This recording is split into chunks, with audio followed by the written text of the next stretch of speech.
ডাবো কচি খাস? হ্যাঁ, আস্তে আস্তে বয়স তো তোমার হইতেছে, বয়স এমন শোনো, কখন দিয়ে খুঁজে যাচ্ছি সারা বাড়ি, তুমি এইখানে কি করছো?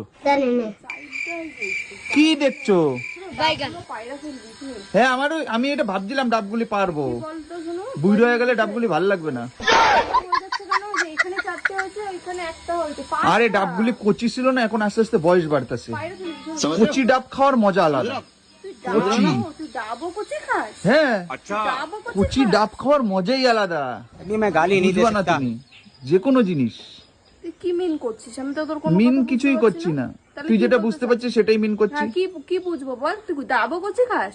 হ্যাঁ, ফালতু নোংরা একটা ছেলে। নোংরার কি হলো? যে তোমার দিন দিন বয়স হয়ে যাচ্ছে, আমার বয়স হয়ে যাচ্ছে তো কি হয়েছে? আস্তে আস্তে বয়স তো তোমার হইতেছে। বয়স হয়েছে তো তুমি কি এক সময় ছোট ছিলা, বাচ্চা ছিলা, আস্তে আস্তে বড় হইলা, এখন আস্তে আস্তে বয়স হইতেছে। হ্যাঁ